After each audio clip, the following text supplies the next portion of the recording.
Najib mengaku terima 42 juta ke dalam akaun peribadi. Pencemaran diesel di Sungai Selangor tiada unsur sabotaj.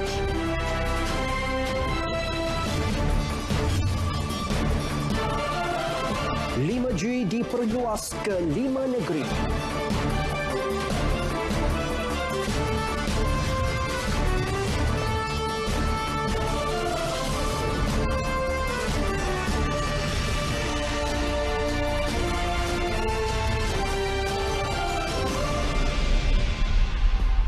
Assalamualaikum, saya Atika Muhammad Naim. Dan saya Ivan Toh. Datuk Seri Najib Tun Razak mengaku yang 42 juta ringgit masukkan ke dalam akaun peribadinya dalam satu afidavit kes samannya terhadap bekas Presiden MCA Tan Sri Lim Leong Sik. Perkara itu dimaklumkan pada hari ke-45 perbicaraan kes berkaitan dana SRC International di Mahkamah Tinggi Kuala Lumpur. Saksi ke-55 iaitu Peguam Ranjit Singh memaklumkan kes saman Datuk Seri Najib terhadap Tan Sri Lim bukan hanya berkaitan dana 42 juta ringgit, malah turut melibatkan transaksi berikut. Saksi itu memberitahu keterangan itu dibuat Datuk Seri Najib dalam afidavit balas kepada pembelaan Tan Sri Lim pada Februari 2016. Dalam afidavit itu, Datuk Seri Najib mengakui dana 42 juta ringgit masuk ke dalam akaunnya, tetapi mendakwa tidak mengetahui ia disalurkan melalui syarikat gandingan Mentari dan Ihsan Perdana. Dalam afidavitnya, tertuduh turut menyatakan dana 700 juta dolar itu adalah derma peribadi. Sementara itu, bekas Pengerusi Perhubungan Awam M-Bank, Joanna Yu, yang menyambung keterangannya memberitahu mahkamah 369.99 juta dolar atau 1.136 bilion ringgit dimasukkan ke akaun milik Datuk Seri Najib melalui beberapa transaksi mulai 2011 hingga 10 Januari 2013. Joanna yang disoal balas pihak pembelaan berkata pada 11 Januari 2013 Jolo memintanya memberi jumlah wang dimasukkan ke akaun berakhir dengan nombor 694 itu. Pada tahun 2011, 100 juta dolar dipindahkan ke akaun tersebut dan dimasukkan secara 4 peringkat. Masing-masing berjumlah 10 juta dolar sebanyak 2 kali dan seterusnya 50 juta dan 30 juta dolar. Saksi itu turut mengesahkan berlaku perbualan antara dia dan Jolo mengenai transaksi tersebut melalui aplikasi Messenger BlackBerry. Ya, sementara itu pada sesi petang, bekas Pengurus Perhubungan Awam M-Bank itu maklumkan dia pernah menolak arahan Jolo supaya memusnahkan buku cek lama 3 akaun semasa Datuk Seri Najib Tun Razak pada tahun 2013. Joanna Yu berkata sebaliknya dia menyerahkan buku cek tersebut kepada cawangan bank di Jalan Raja Chulan. Ya, menurut Joanna tiada sebab untuk dia memusnahkan buku cek itu dan menyedari terdapat arahan terselindung di sebalik arahan itu. Saksi itu juga memaklumkan Jolo dilihat mengawal 3 akaun Datuk Seri Najib di M-Bank. Tanggapan itu dibuat berdasarkan komunikasi antara dia dengan ahli perniagaan itu. Jolo juga meyakinkan Joanna dia selalu berhubung dengan tertuduh sebagai pemilik akaun berkenaan. Saksi itu juga memberitahu Jolo merujuk Datuk Seri Najib sebagai Big Boss. Joanna menjawab soal balas pihak pendakwaan berkaitan mesej dihantar Jolo kepadanya pada 30 Mei 2014. Perbicaraan bersambung Rabu ini. Ya, dalam kes lain, 8 lagi warga Afrika ditahan bagi membantu siasatan kes sekumpulan lelaki menyerang anggota polis di Pangsapuri Flora Damansara Petaling Jaya minggu lepas dan perkara itu disahkan Ketua Polis Negara Datuk Seri Abdul Hamid Bado. Ini menjadikan kesemuanya 18 orang ditahan setakat ini susulan tindakan ganas dan tidak bertanggungjawab sekumpulan warga Afrika yang mengasari anggota polis. Tindakan dan siasatan polis dibuat selepas menerima aduan orang ramai namun dikasari dan dihalang daripada melaksana tugas sebaik tiba di lokasi kejadian. Dan hubungan sosial. So, it applies to all, ya, bukan satu negara ni saja kita sasarkan, tidak. Anybody who breaks the law, ya. So kita akan ambil tindakan yang sekeras-kerasnya, khususnya dalam kes di mana pihak polis tidak melaksanakan tanggungjawab, ya, menyiasat aduan orang ramai mengatakan ada berlaku sesuatu di situ, dan apabila dia sampai di situ mereka telah dikasari oleh macam ada satu rioting pula di situ, ya, seolah-olah mereka menunggu polis datang, ya. So itu tidak boleh diterima berlaku dalam negara kita. Beliau menyatakannya selepas merasmikan program Roadshow Autism, garis panduan PDRM di Maktab PDRM Ceras. 8 warga Afrika itu ditahan sekitar apartmen Flora Damansara. 10 yang ditahan sebelum ini disambung reman di Mahkamah Majistret Petaling Jaya. Ya, sementara itu, Menteri Dalam Negeri Tan Sri Muhyiddin Yassin pula memaklumkan siasatan penuh akan dilakukan terhadap kesemua warga asing terbabit yang mengingkari arahan dan menghalang tugas polis. Tindakan segera akan diambil di bawah pertukan undang-undang. Menerusi satu kenyataan, Tan Sri Muhyiddin menegaskan yang KDM mengutuk sekeras-kerasnya insiden tersebut. Tegas beliau, kesemua warga asing yang datang ke negara ini mesti sentiasa berkelakuan baik dan mematuhi undang-undang negara. Sekiranya ada pihak yang tidak berpuas hati terhadap sesuatu perkara, mereka seharusnya membuat laporan menggunakan saluran yang betul dan tidak sesekali mengambil tindakan sendiri. Ya, dalam perkembangan lain, Ketua Polis Negara mengesahkan tiada unsur sabotaj dalam kes pencemaran diesel di Sungai Selangor minggu lalu.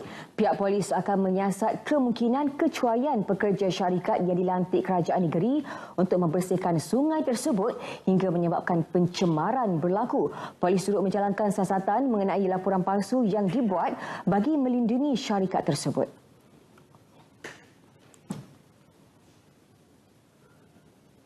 We also receive information saying that the company that's been employed by the state government to clean up the river. It might be that the company's own employee, out of negligence, that allowed the spill of the diesel into the river. It might be. So we are looking into that angle. So sabotage at the moment, I can say we rule out sabotage. Laporan insiden pencemaran diesel di Sungai Selangor akan disiapkan sepenuhnya dalam masa terdekat. Setakat ini, 2 individu ditahan polis bagi membantu siasatan. Minggu lalu, pencemaran diesel di Sungai Selangor mengakibatkan loji rawatan air LRA Sungai Selangor Fasa 1, Fasa 2 dan Fasa 3 serta LRA Rantau Panjang terpaksa dihentikan menyebabkan gangguan bekalan air terhadap jutaan akaun pengguna di Lembah Kelang.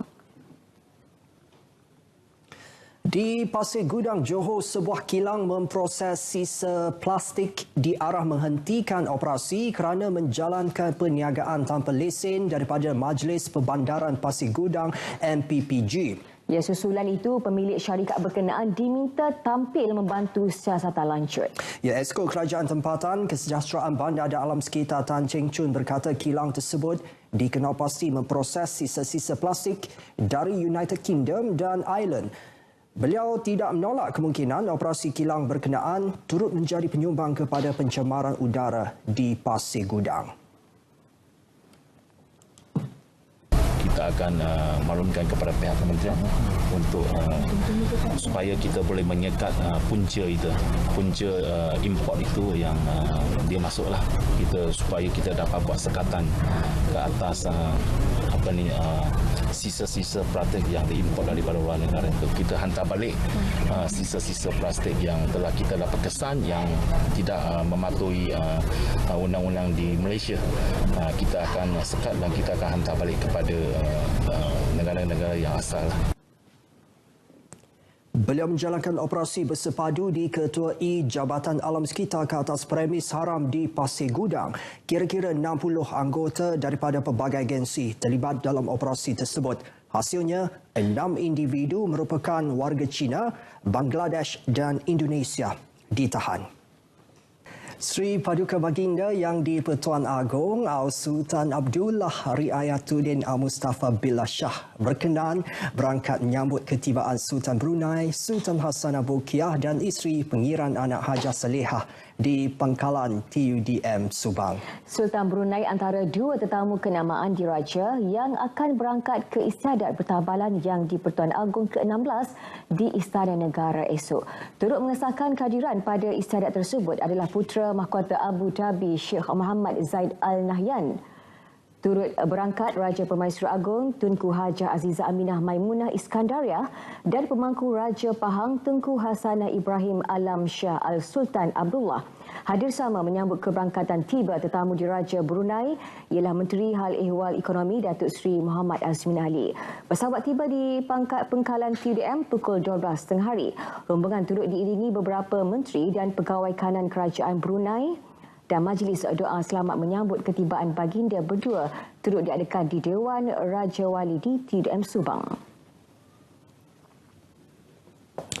Dan esok sememangnya satu lagi catatan sejarah negara akan terpahat. Sultan Abdullah Riayatuddin Al-Mustafa Billah Shah bakal ditabarkan sebagai Sri Paduka Baginda Yang di-Pertuan Agong ke-16. Dan ia pasti menjadi momen istimewa sistem beraja yang sepatutnya dihayati dan difahami setiap lapisan masyarakat. Wartawan Azizi Harun mengupas signifikan istiadat pertabalan.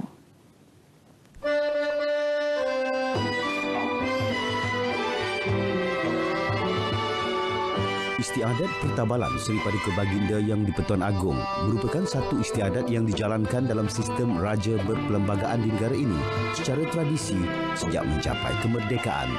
Ianya dijalankan dengan upacara-upacara tertentu sebagai tanda ianya sah dan sahih serta diterima semua pihak.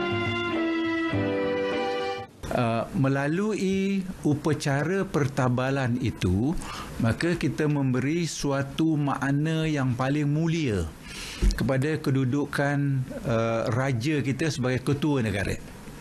Kemuliaan itu datangnya daripada kita menghargai proses itu yang sebenarnya dari sudut teknikalnya mudah saja. Harmonisnya peralihan tampuk pemerintahan sebagai Yang di-Pertuan Agong menerusi mesyuarat Majlis Raja-Raja mencerminkan kebijaksanaan raja-raja di negara ini dalam membuat keputusan demi kebaikan dan kemakmuran negara. Kita tidak melahirkan suatu pergolakan dari sudut penggantian ataupun juga dari peralihan kuasa dan sebagainya itu.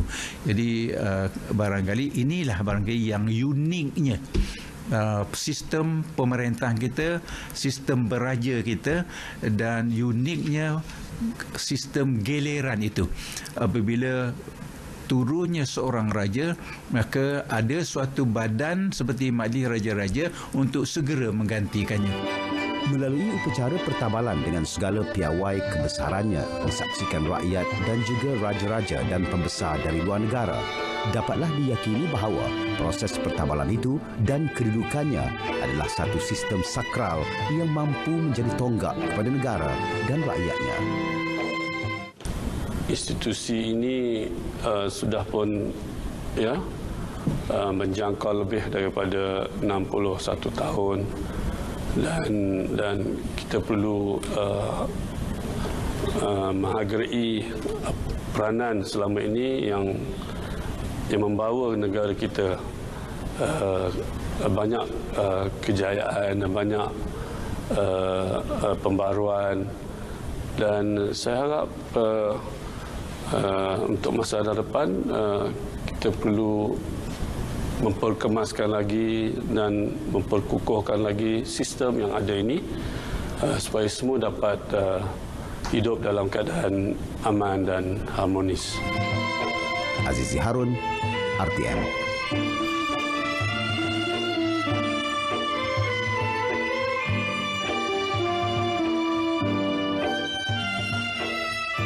Terus menjadi tonggak yang memayungi rakyat dan negara. Demikian harapan rakyat jelata yang mengucapkan setinggi-tinggi tahniah kepada Yang di-Pertuan Agong ke-16. Sultan Abdullah dilihat inspirasi perpaduan kepada rakyat dalam memacu Malaysia baru ke arah menjadi sebuah negara maju. sempena Hari Pertabalan yang Tuan Agong yang di Pertuan Agong, Patik mengucapkan setinggi-tinggi tahniah dan Patik berharap yang di Pertuan Agong dapat melaksanakan tugas-tugasnya, dan kami sebagai rakyat mengharapkan Tuanku dapat mengawasi, mentadbir, melihat seterusnya rakyat supaya kami hidup aman dan damai. Harapan Patik kepada Agong kita yang ke-16 dapat menjadi ketua negara yang mampu memimpin negara dengan baik dan saksama. Dan Patik juga berharap agar Tuanku Agong dan Raja Permaisuri selamat bertata dengan jayanya.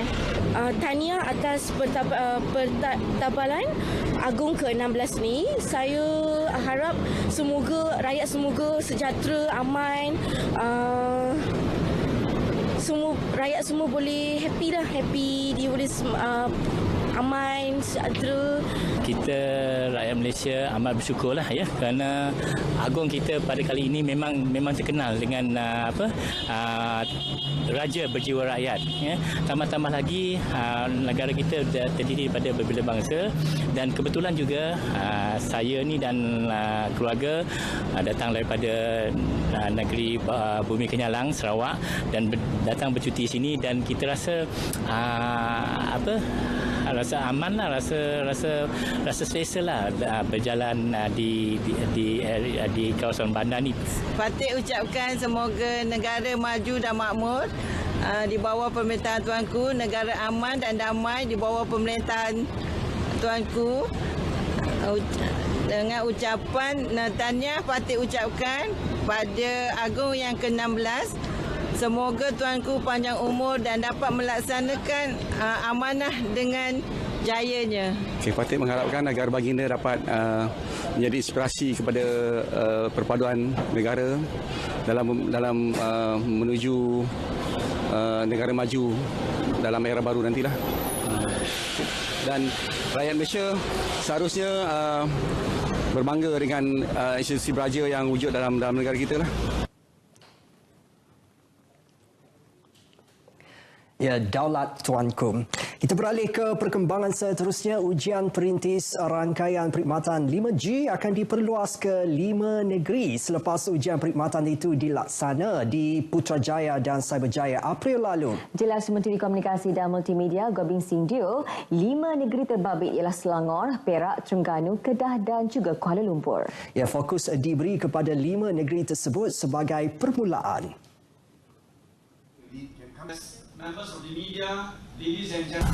Ini tidak bermakna bahawa kita akan berhenti di situ. Ianya hanya bermakna bahawa daripada 2 tempat yang kita fokus dulu, kita kembangkan sekarang kepada 5. Kemudian selepas itu kita akan memperluaskan lagi mengikut keadaan dan mengikut tuntutan daripada industri dan juga negeri-negeri masing-masing.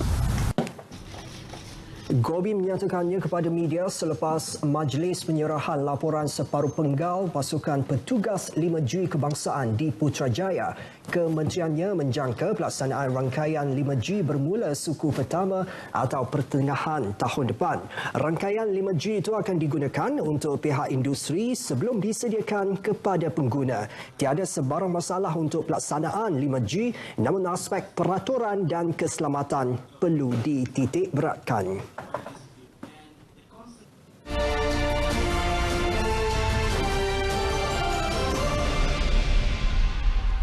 Assalamualaikum dan salam sejahtera. Laporan cuaca pada malam ini dimulakan dengan melihat corak pergerakan tiupan angin di rantau negara. Berikutan terdapatnya satu sistem bertekanan rendah yang pada ketika ini sedang berada di barat Filipina telah mengubah corak pergerakan tiupan angin di rantau negara yang menyebabkan laju angin semakin kencang dalam masa beberapa hari akan datang. Justru itu, Jabatan Meteorologi Malaysia telah mengeluarkan amaran angin kencang dan juga laut bergelora bagi perairan Reef Knot, layang-layang, Kondor dan juga Palawan. Kategori pertama ini dijangka berkuat kuasa pada esok 30 Julai dan boleh berterusan sehingga 2 Ogos. Angin kencang barat daya dengan kelajuan 40 hingga 50 km sejam dan ombak boleh mencecah sehingga 3.5 meter adalah berbahaya bagi sebarang aktiviti bot-bot kecil dan juga sukan rekreasi laut. Kepada orang ramai yang ingin melakukan aktiviti pantai dinasihatkan untuk melihat sentiasa kemaskini cuaca dari jabatan kami dari semasa ke semasa. Seterusnya beralih pula ke paparan imej satelit, diperhatikan kelompok awan aktif yang dicerap lebih tertumpu di negeri Sabah dan juga utara negeri Sarawak. Keadaan ini menyebabkan cuaca lebih lembap berlaku di negeri tersebut. Dan untuk melihat keadaan cuaca dengan lebih terperinci, kita teruskan dengan paparan imej radar bagi semenanjung Malaysia terlebih dahulu. Pada ketika ini, di hampir keseluruhan negeri-negeri dalam keadaan tiada hujan, kecuali hujan di 1-2 tempat sedang berlaku di negeri Terengganu dan dijangka akan beransur-ansur reda dalam 1 ke 2 jam lagi. Manakala bagi negeri Sabah dan Sarawak pula, pada ketika ini hujan yang sedang berlaku di bahagian Sandakan, pantai barat dan juga pedalaman negeri Sabah serta wilayah Persekutuan Labuan dan juga utara negeri Sarawak ini dijangka boleh berterusan sehingga awal pagi nanti. Baiklah, kita teruskan dengan melihat ramalan cuaca pagi esok bagi bandar-bandar utama seluruh Malaysia. Sekian sahaja dari saya, Syafini Ramli. Assalamualaikum dan salam sejahtera.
Terima kasih Malaysia.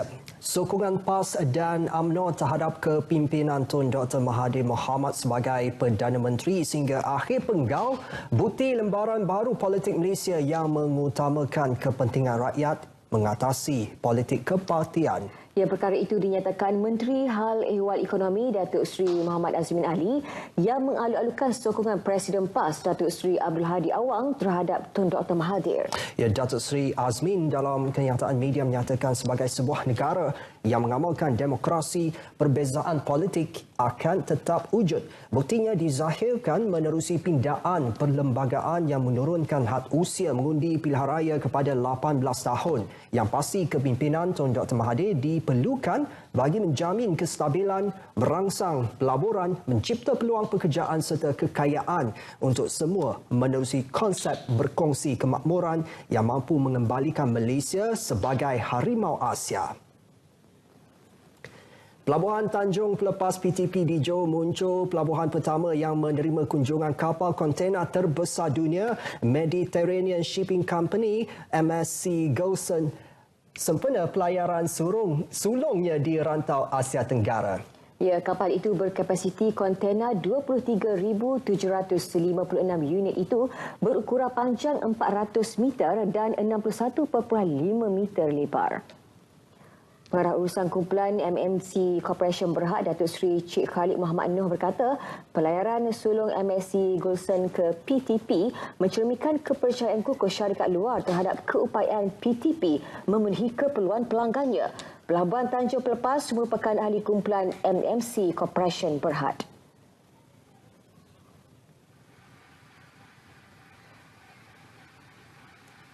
Juga ini merupakan satu pengiktirafan oleh syarikat seperti MSC yang merupakan syarikat perkapalan yang kedua terbesar di dunia, iaitu mengiktirafkan PTP sebagai satu pelabuhan yang bukan sahaja mempunyai infrastruktur yang boleh menerima kapal ini, tetapi juga kerana kita bersedia memberi perkhidmatan yang diperlukan oleh syarikat MSC. Kapal tersebut berlabuh di Pelaburan Tanjung Pelepas Sabtu lalu dari Yantian, China sebelum menyambung pelayaran ke Sepanyol. Kapal tersebut meninggalkan pelabuhan di Yantian dengan 19,574 kontena sekaligus mencatat rekod kendalian kontena baru bagi PTP.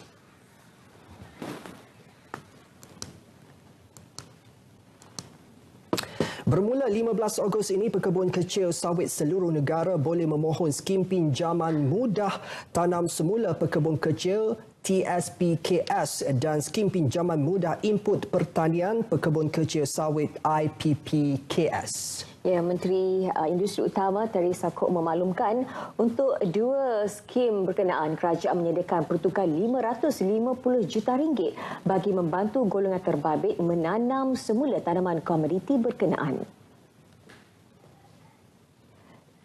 Jelasnya, menerusi peruntukan RM500 juta bagi skim TSPKS, ia akan memanfaatkan seramai 7,000 sehingga 10,000 pekebun kecil dengan anggaran keluasan tanaman kira-kira 50,000 hektar. Bagi Semenanjung, nilai pinjaman adalah 10,000 sehektar dengan had keluasan maksimum 6.5 hektar. Manakala di Sabah dan Sarawak pula nilai pinjaman adalah RM14,000 sehektar. Untuk skim IPPKS, kerajaan menyediakan peruntukan sebanyak RM50 juta. Seramai 3,000 hingga 5,000 pekebun kecil sawit dengan anggaran keluasan berjumlah 20,000 hektar akan memperolehi manfaat. Nilai pinjaman ini adalah tidak melebihi nilai pinjaman mudah input pertanian untuk pekebun kecil adalah tidak melebihi RM2,500 satu hektar dan had maksimum keluasan adalah 6.5 hektar sahaja atau RM16,250 sahaja. Tempoh pinjaman adalah sehingga 24 bulan sahaja. Beliau memberitahu media di lobi Parlimen, kedua-dua skim itu hanya terbuka kepada pekebun kecil persendirian termasuk kebun yang diuruskan oleh pihak berkuasa kemajuan pekebun kecil Perusahaan Getah atau RISDA dan Jabatan Kemajuan Orang Asli. Seterusnya, perkembangan musim haji 1440 Hijrah. Ya, menjelang hari wukuf tidak lama lagi, tabung haji melalui pasukan perubatannya bersiap sedia bagi memastikan operasi masyair berjalan dengan lancar. Ya, 20 ambulans disediakan untuk keperluan segera jika ada jemaah haji yang mengalami masalah kesihatan dan perlu dihantar ke pusat perawatan atau hospital Kerajaan Arab Saudi. Laporan Syahri Sarapudin.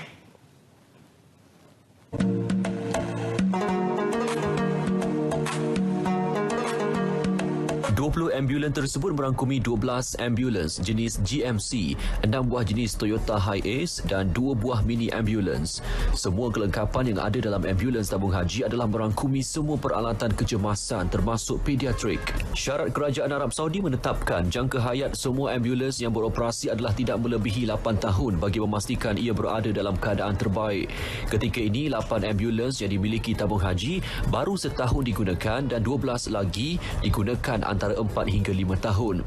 Hasil perbincangan dengan Kerajaan Arab Saudi, tahun ini tabung haji dibenarkan meletakkan 2 mini ambulans di kawasan Terawung Muasim dan berhampiran lokasi melontar di Kompleks Jamarat. Baik, tahun lalu jemaah kita sangat bertuah kerana unit mini ambulans jenis FAW ini diletakkan di Terawung Muasim bagi memudahkan bantuan kecemasan kepada jemaah kita. Dan kalau anda tengok, inilah dia rupanya Sangat-sangat menarik sekali kerana mini ambulans ini dilengkapi dengan peralatan dan juga perkhidmatan yang sesuai untuk rawatan kecemasan. Dan pada tahun ini juga sebuah lagi mini ambulans ini ditambah dan akan diletakkan berdekatan dengan Kompleks Jamarat bagi bantuan kecemasan kepada jemaah kita yang akan bergerak untuk melontar di Kompleks Jamarat. Dan estetik kat situ supaya kita boleh beri rawatan lebih berkesan kepada jemaah haji yang pergi melontar. Sebab memang tiap-tiap tahun kita dapati ramai jemaah haji yang dalam perjalanan balik dia pergi okey sebab dia pergi ramai-ramai kan dengan bendera dan sebagainya, tapi bila balik dia telah berpecah dengan kumpulan tu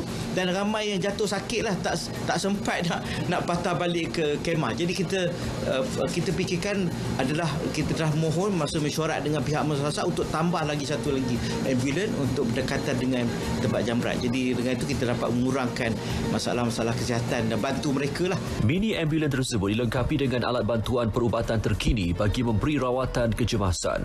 Selain ambulans, pasukan peronda tabung haji juga akan turut ditempatkan di lokasi utama di sepanjang laluan ke Kompleks Jamarat bagi membantu jemaah.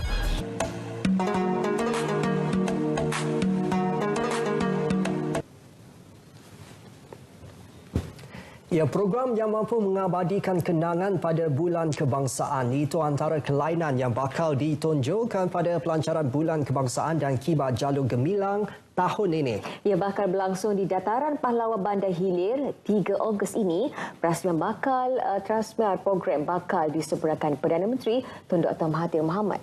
Ya, menurut Setiausaha Kerajaan Negeri Melaka Datuk Hasim Hassan, setiap pengunjung yang hadir pada majlis itu berpeluang untuk mengabadikan kenangan melalui sesi fotografi yang dikendalikan oleh Jabatan Penerangan. Foto yang dihasilkan akan dijadikan sebagai montaj gimmick pelancaran pada malam tersebut. Satu kelainan yang kita telah pun rancang pada tahun ini ialah dengan kerjasama RTM, setiap pengunjung akan dirakam fotonya dan foto itu akan dimuat naik dalam sistem supaya dapat dijadikan sebagai montaj kepada program kita pada malam tersebut. Dan montaj itu kita akan tayangkan di skrin-skrin besar yang akan ditempatkan di tempat-tempat tertentu di padang dataran pahlawan tersebut, insyaAllah.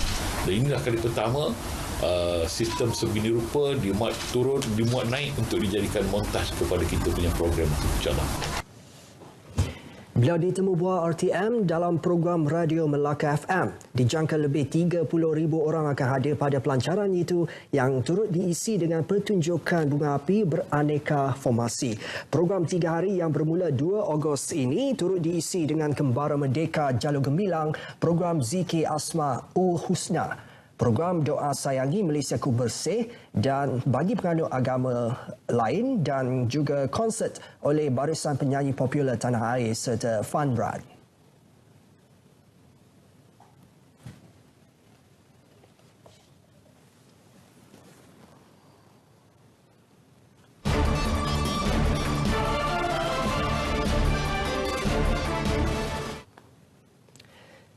Institut Penyelidikan Ekonomi Malaysia MIER menyemak semula unjuran ekonomi bagi 2019 kepada 4.6% berbanding 4.5% sebelum ini. Pengurusinya Tan Sri Dr. Kamal Saleh berkata, semakan semula itu berikutan perubahan dalam model unjuran yang digunakan MIER.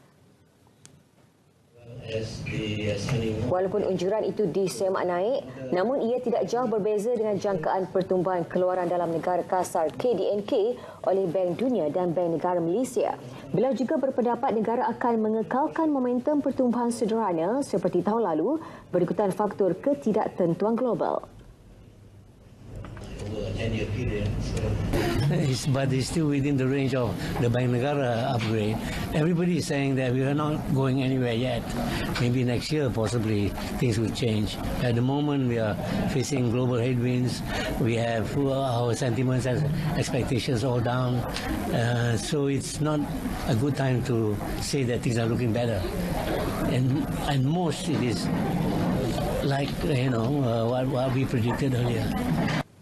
Beliau berkata demikian selepas taklimat prospek ekonomi Malaysia dan keputusan kaji selidik suku kedua 2019. Indeks keadaan perniagaan oleh MIER menyusut sedikit daripada 94.3 mata pada suku pertama kepada 94.2 mata pada suku kedua tahun ini. Manakala indeks sentimen pengguna meningkat kepada 93 mata pada suku kedua daripada 85.6 mata pada suku pertama 2019. Ya, dalam pada itu, nilai pelaburan langsung asing FDI ke Malaysia bagi 3 bulan pertama tahun ini meningkat dengan kadar 73.4% berbanding tempoh yang sama tahun lalu.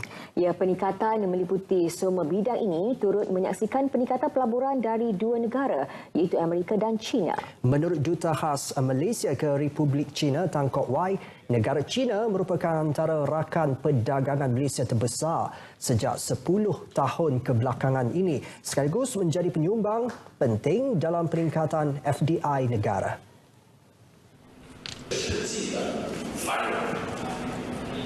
Untuk bidang perbuatan manufacturing lebih menarik kerana tambahannya adalah sebanyak 127% jika berbanding dengan tempoh yang sama tahun lalu. Dan negara Amerika Syarikat tambahnya ialah 11.5 bilion ringgit dan bagi negara China ialah 4.4 bilion ringgit. Kedua-dua negara ini menjadi negara yang sungguh besar. Kalau sebab misalnya manufacturing, jumlah FDI ialah 20.2 bilion ringgit. Amerika Syarikat sudah 11.5 dan China 4.4. So it makes the bulk of the total FDI lah. So yang tinggalan baki dikongsi oleh negara-negara lain. Beliau ditemui pada forum The Belt and Road China-Malaysia di Ibu Negara. Forum itu memberi penekanan terhadap perbincangan, pembinaan dan perkongsian bersama dalam memperkukuh perdagangan antara Malaysia dan China. Ya, Bank Rakyat bakal mengurangkan jumlah peratus pembiayaan peribadi daripada 89 ke 70% menjelang tahun 2025. Menurut pengurusinya, Datuk Doripah Kamso, mereka akan mengalihkan fokus kepada pembiayaan lain seperti perumahan, kereta serta perusahaan kecil dan sederhana PKS. It did mention that we will be less reliant on personal loan. We'll reduce the concentration on personal loan, which now is about 89%. We are diversifying into granting more products, and that products that is added on are the like of mortgage financing, housing loan, car loan, business loans, as well as corporate loans. Langkah itu sebahagian daripada rangka Pelan 5 tahun yang baru dikenali sebagai BR25 yang berperanan menghasilkan evolusi aspirasi agar bank rakyat kekal relevan. BR25 akan melalui 3 fasa iaitu evolusi aspirasi 2025, pelan pelaksanaan untuk mencapai fasa 1 serta memantau pencapaian dan KPI dalam fasa 2. Dalam fasa 1, pihaknya berharap dapat merangka masa depan bank dengan membina model perniagaan yang merangkumi perubahan terhadap evolusi teknologi dalam profil dan jangkaan pelanggan. Fasa 1 yang merangkumi 5 teras dengan 20 evolusi di bawahnya itu dijangka selesai hujung tahun ini dan bakal diteruskan dengan fasa 2.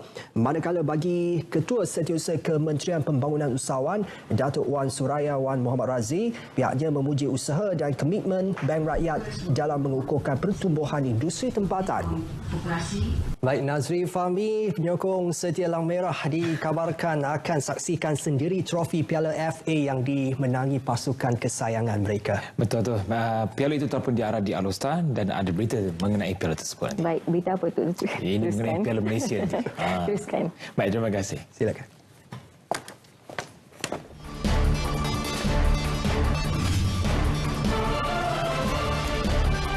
Juara Piala FA 2019 fokus Piala Malaysia dan kejohanan AFC pula.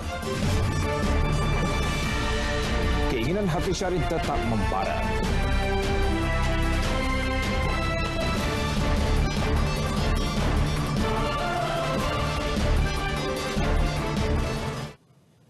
Assalamualaikum dan salam sejahtera. Selepas berjaya menjulang trofi Shopee Piala FA 2019, Kedah kini bukan sahaja memberi fokus untuk meraih trofi Piala Malaysia yang akan memulakan saingannya awal bulan depan. Malah lebih besar lagi adalah persediaan untuk menghadapi kejohanan Piala AFC. Presiden Persatuan Bola Sepak Kedah KFA Datuk Seri Mukris Tun Mahathir berkata kejayaan menjulang trofi Shopee Piala FA menjadi tauliah terbaik buat pasukan untuk terus menampilkan aksi terbaik selepas ini termasuk di peringkat Asia. Kita terpaksa bersaing, kita kena main qualifying match kan. Jadi kat situ pun dah satu cabaran besar lah untuk kita kerana kita tentunya tak maulah digelar sebagai jago kampung saja. Kita nak tunjuk bahawa prestasi permainan kita itu hebat di peringkat mana-mana pun. Jadi Asia ni tahulah ada pasukan yang memang best lah kan, dia tahap antarabangsa lah. Beliau yang juga Menteri Besar Kedah bercakap kepada pemberita selepas meraihkan pasukan Kedah yang menjulang trofi Shopee Piala FA 2019 di dataran Wisma Darul Aman Alor-Star tengah hari tadi. Sementara itu mengulas mengenai imbuhan kepada pasukan berkenaan, Datuk Seri Mukris berkata setiap pemain dan pegawai serta jurulatih pasukan yang menjulang trofi Shopee Piala FA 2019 akan menerima imbuhan masing-masing. Bagaimanapun jumlah imbuhan yang akan diterima hanya diketahui pemain, pegawai dan barisan jurulatih pasukan terlibat hasil perbincangan bersama persatuan. Trofi Shopee Piala FA 2019 yang dimenangi pasukan Kedah diarak sekitar Bandaraya Alor-Star pada hari ini. Ia bagi memberi peluang kepada ribuan rakyat Kedah khususnya penyokong setia hijau kuning melihat trofi tersebut dengan lebih dekat selain menzahirkan sokongan tidak berbelah bagi kepada pasukan kesayangan mereka. Barisan pegawai, pemain, jurulatih dan trofi Shopee Piala FA dibawa menaiki bas terbuka bermula dari pekarangan Stadium Sultan Abdul Halim, Jalan Sukemenanti menuju ke dataran Wisma Darul Aman. Sepanjang pearakan, wira-wira lang merah turut singgah di dua lokasi iaitu dataran bandar yang terletak berhadapan Masjid Zahir dan Kompleks Belia dan Sukan Jalan Stadium dan berakhir di dataran Wisma Darul Aman. Sebaik tiba di Wisma Darul Aman, trofi Shopee Piala FA kemudian diserahkan oleh Ketua Jurulatih Adi Syahrin Sahak dan Ketua Pasukan Kedah Badrul Bakhtiar kepada Menteri Besar Kedah merangkap Presiden Persatuan Bola Sepak Kedah KFA Datuk Seri Mukris Tun Mahathir. Dalam ucapannya, Datuk Seri Mukris melahirkan rasa bangga atas pencapaian cemerlang skuad hijau kuning walaupun hampir keseluruhan pasukan itu dibarisi muka baharu pada musim ini. Beliau turut memuji Adi Syahrin Sahak dan para pemain yang telah memberi komitmen yang padu bagi mengembalikan kegembiraan skuad Lang Merah. Daripada ketua jurulatih dan daripada peringkat terbawah ni sampailah yang induk, pemain-pemain induk kita menunjukkan contoh yang paling baik, semangat begitu jitu, semangat pasukan yang terbaik. Dan saya juga ingin mengambil kesempatan ini untuk membuat bagi pihak tuan semua lah untuk ucapan terima kasih dan sedikit banggaan dan juga kepada pasukan Perak yang telah menunjukkan semangat juang kita. Satu yang saya dapat daripada perlawanan akhir baru-baru ini ialah semangat persaudaraan yang kita ada dengan negeri Perak. Yang ini patut dicontohi bagi semua negeri-negeri. Biarlah semua pasukan kita bersatu padu, kita bersaudara.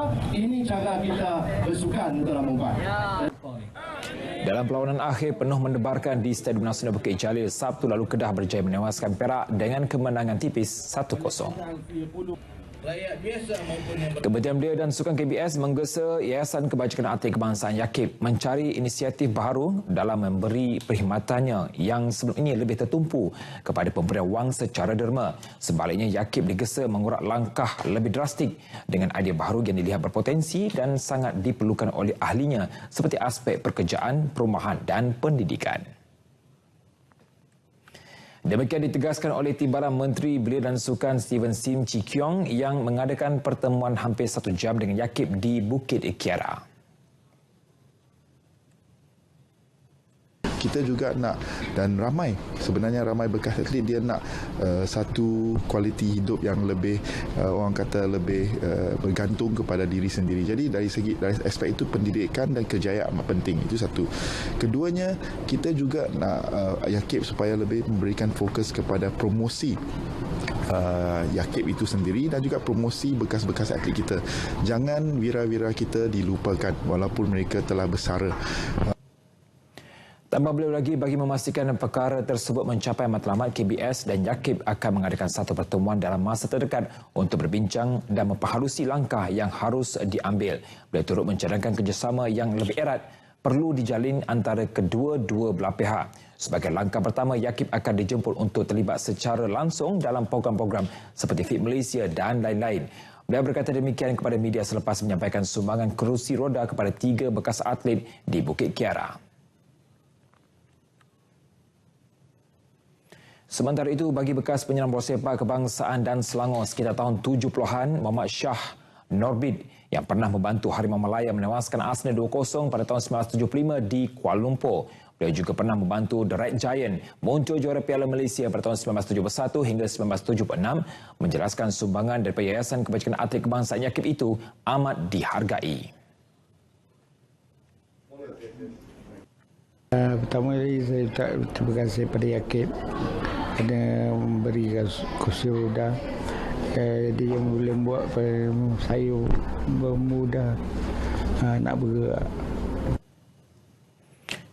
Beliau kini tidak dapat bergerak dengan baik selepas mengalami serangan strok beberapa tahun kebelakang ini dan awal tahun ini sehingga menyebabkan dia mengalami hilang ingatan jangka masa pendek. Sementara itu, bagi bekas atlet angkat berat para kelahiran Kedah, Muhammad Zaki Ismail, sumbangan ini sedikit sebanyak meringankan beban beliau. InsyaAllah ini membantu saya untuk pergerakan seharian saya lah, untuk sebab saya pun gerak menggunakan wheelchair. So dengan kursi roda yang ada ni memudahkan saya untuk harian kegunaan saya lah, ke mana-mana yang saya perlu pergi. Beliau kini bekerja sebagai telefonis di salah satu syarikat makanan segera terkemuka negara di Petaling Jaya. Pelumba MotoGP negara Hafiz Syahrin Abdullah masih berharap agar mampu kekal dalam saingan pentas MotoGP pada musim 2020. Namun buat masa ini pihaknya masih belum menerima lagi sebarang tawaran daripada mana-mana pasukan. Bagi Hafiz, keinginannya bersaing di pentas tertinggi perlumbaan dua roda itu tetap membara. Beliau menyifatkan nasib nyata tidak melibahinya pada musim ini atas faktor masih bergelut dengan jentera baru KTM.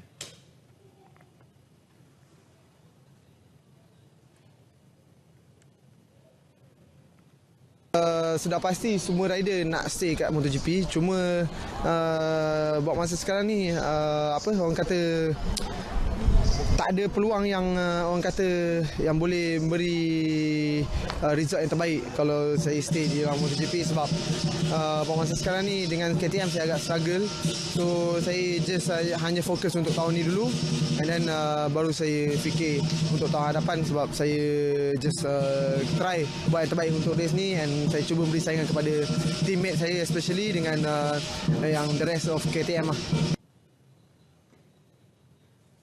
Sekian bertusukan hashtag selepas ini.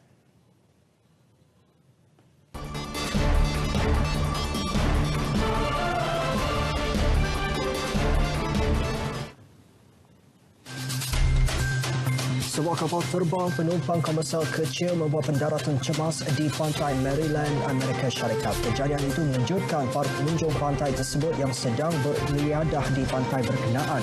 Kapal terbang dengan satu enjin itu mendarat berhampiran dengan pantai akibat kerosakan mekanikal. Bagaimanapun, juru terbangnya tidak mengalami sebarang kecederaan. Polis Maryland mengesahkan kejadian itu, bagaimanapun punca nahas masih dalam siasatan. Insiden itu menjadi tular di beberapa platform media sosial.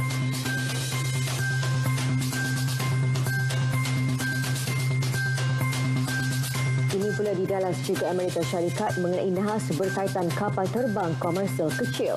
Ia melibatkan sebuah kapal terbang kecil yang membawa 10 penumpang yang terhempas dan membunuh semua penumpang dan pemandunya. Kejadian malang itu berjaya direkodkan oleh orang awam. Kapal terbang tersebut hilang dari radar sebaik sahaja berlepas dari Addison Municipal Airport pada 30 Jun lalu. Kapal terbang yang hilang itu ditemui terhempas seberhampiran sebuah kapal terbang. Punca nahas masih belum diketahui.